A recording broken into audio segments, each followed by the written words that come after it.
Hello everyone and welcome to my YNR CBS Spoiler Today channel. Please hit the subscribe button and give this video a thumbs up.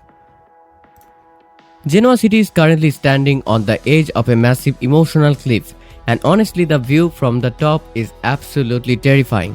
We are witnessing a seismic shift in the Winters family legacy, a family that has always been the heartbeat of the young and the restless. The recent events surrounding Malcolm Winters, his daughter Lily, and the mysterious newcomer Holden Novak have reached a boiling point that I don't think anyone was truly prepared for. We are talking about secrets that have been buried for decades, truths that change the very fabric of who these characters are, and the medical crisis that makes every second feel like an hour. The revelation that Holden is actually Malcolm's biological son, and therefore Lily's brother, has sent shockwaves through the community that are only just beginning to be felt. This isn't just your typical secret child storyline, it is a complex tapestry of guilt, regret, and the desperate hope for survival. Malcolm is a man who has always led with his heart and his charm, but right now he's a man stripped here by his own history.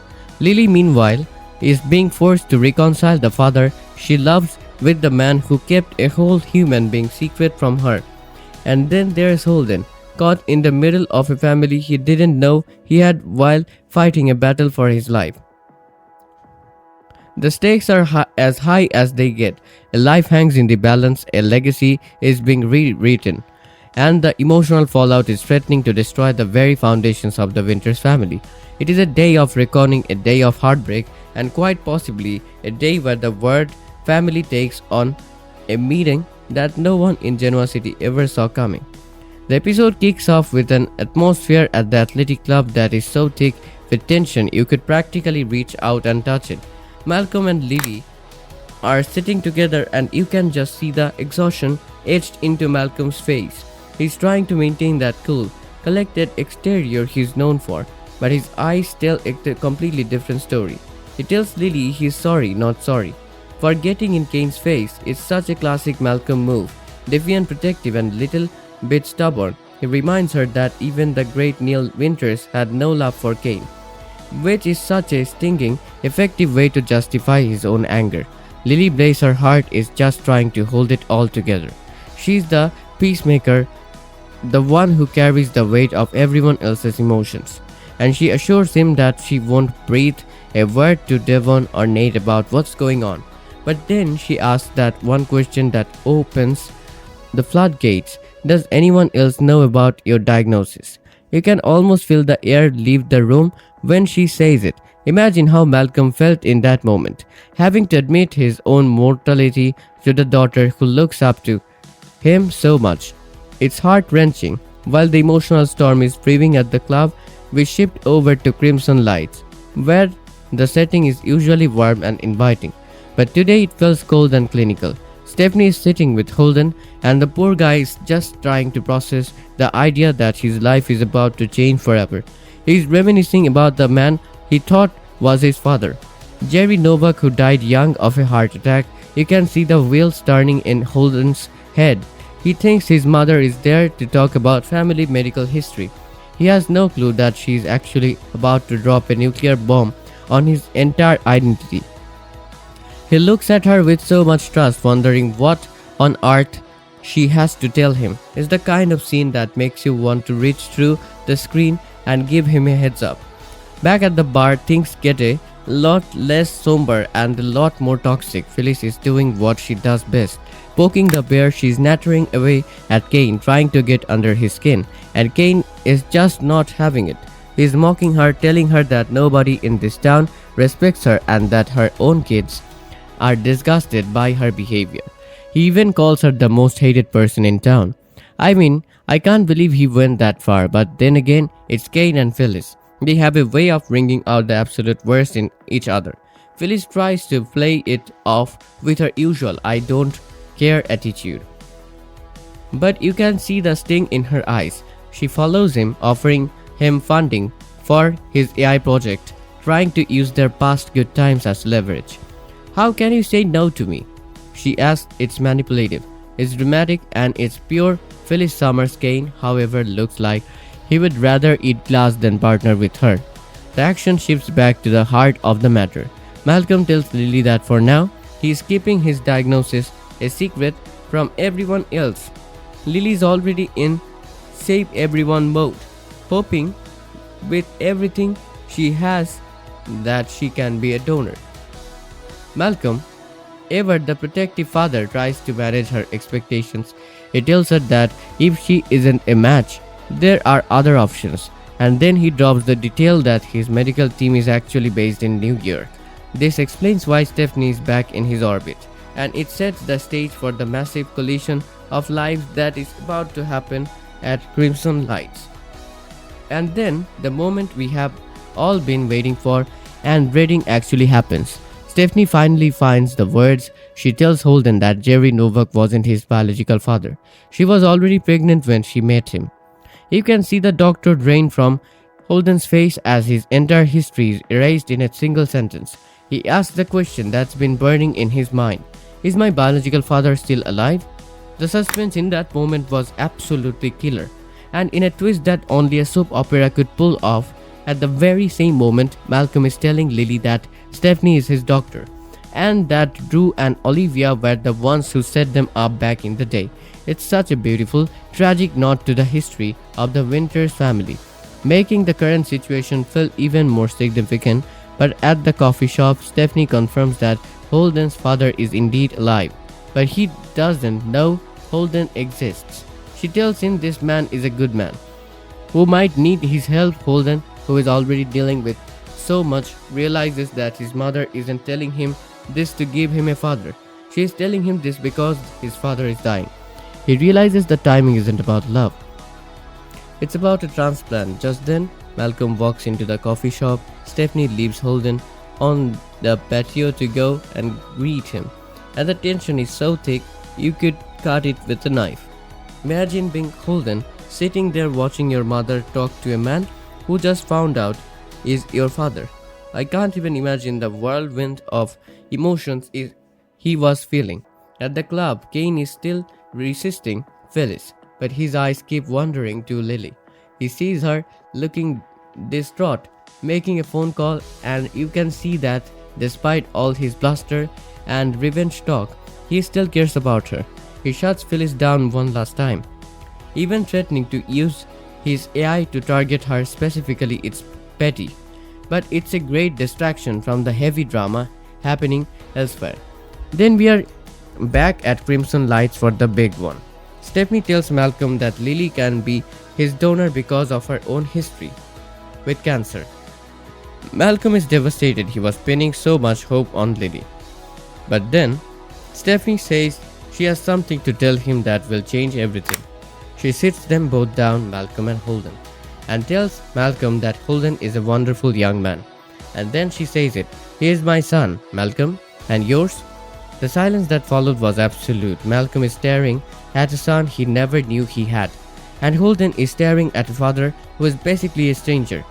Stephanie tries to make excuses for why she didn't tell him sooner, citing the timing with Olivia and her move to New York, but it all feels a bit hollow in the face of 20 years of silence. Holden, ever the practical one, asks why Malcolm needs his help. Malcolm has to explain this transplant situation, and when he mentions that his daughter isn't an option, Holden's world shifts again. He has a sister too. The look on his face when he says Holden's sister to Y&R was just heartbreaking. He is gaining a whole family and a life-threatening responsibility at the exact same time. It's an emotional overload that would break most people. Back at the club, Kane tries to check on Lily, but she shuts him down cold. She needs someone to talk to, but she makes it very clear that it isn't him.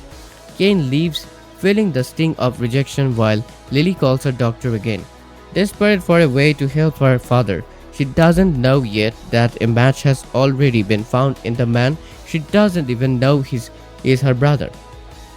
The final scenes at Crimson Lights are just pure emotional gold. Holden is questioning Malcolm about the family, hearing about the death of Neil, and learning that he and Lily are actually acquaintances with complications. Stephanie is pushing for the medical side of things, wanting to save Malcolm's life at any cost, while Holden is still reeling from the deception. Malcolm looks at his young man, his son, and asks if he would be willing to help. It's a huge, heavy request to make of a stranger, and you can see the conflict in Holden's eyes. Does he owe this man his life? Does he even want to be a Winters?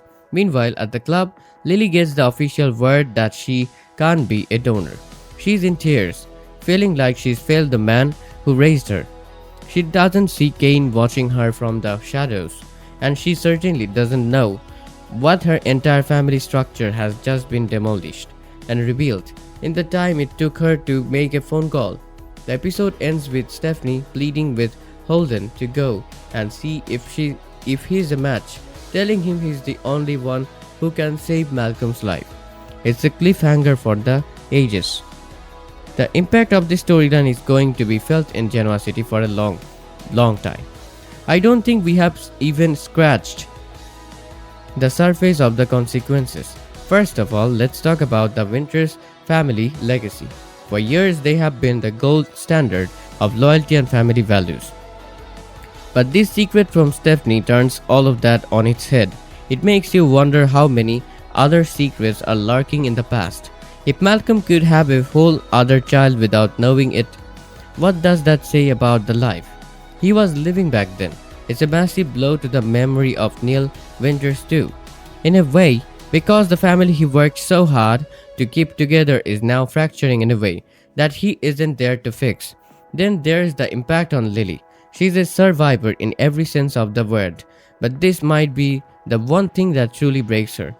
She's already dealing with the guilt of not being able to save her father due to her own medical history, and now she has to deal with the fact that her father had a secret son. The relationship between Lily and Holden is going to be fascinating to watch. Will they be able to bond as siblings? Or will the circumstances of their meeting, the secrecy, the medical crisis, the obligation be too much for them to overcome? It's not exactly the foundation for a healthy brother-sister relationship. And we can't ignore the business side of things either.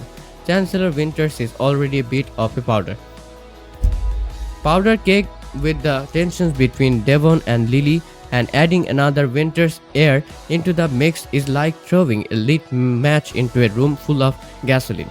If Holden survives and decides he wants a piece of the family legacy, the corporate battles are going to be legendary. Will Devon welcome him with open arms, or will he see him as threat to the empire he's built and then welcome him with open arms? Or will he see him as a threat to the empire he's built? And then there's Phyllis and Kane. They're hovering on the edges of this drama, and you just know Phyllis is going to find a way to use this information to her advantage. She's a shark, and she smells blood in the water. The medical urgency of the situation also adds a layer of forced morality that I find really interesting. Usually when a long-lost child is found, there is time for awkward lunches and slow bonding. But Holden doesn't have that luxury. He has to decide right now. If he's going to save a man he doesn't know, if he says yes, he's a hero. But he's also tethered to this family forever. If he says no, he's the guy who let his father die. It's an impossible choice to put on a young man who was just living his life 24 hours ago. The emotional fallout for Stephanie is also going to be huge. She's the one who kept the secret, and while she says she did it for the right reasons, the damage is already done. She's going to have to answer to Lily, to Malcolm, and most importantly to Holden. This isn't just a soap opera twist. It's a deep dive into the messy, complicated, and often painful reality of what it means to be a family. And just when you think the answer will bring relief, it only opens a deeper emotional door. Because this isn't really about a test result anymore. It's about whether Lily is ready to redefine what family truly means. In my opinion, this is where the story becomes painfully real. Because forgiveness isn't a single decision. It's a slow, uncomfortable journey, and Lily is only taking her first step. There is something powerful here, the idea that love can grow even in the shadow of betrayal, but only if someone is brave enough to let it. And let's be honest, Lily's strength has never been in avoiding pain. It's in facing it head on, even when it breaks for a little inside. But here's the question that keeps lingering: what happens if she's in the match? Will she give a part of herself to save someone who represents so much heart? Or will that be the moment she finally draws a line? And what if she's not the match? Will guilt pull her closer to Holden, or will it quietly push them apart forever? Because sometimes the hardest part isn't the truth, it's what comes after it. I can't shake this feeling that even if Holden survives, the emotional fallout is just getting started, and Malcolm may not be ready for the consequences still coming his way. So, is this the beginning of a real sibling bond, or just the calm before another storm in Genoa City? And if you were in Lily's place, would you choose your heart or protect it? Let me know what you think, because this story is far from over, and something tells me the next twist won't be any easier. Do you think Stephanie was right to keep Holden a secret all these years? And what about Malcolm? Does he deserve a second chance at being a father? Drop your comments below and let's get a conversation going. Also, make sure to hit that like button and subscribe for all the latest Young and the Restless spoilers. I will see you in the next video.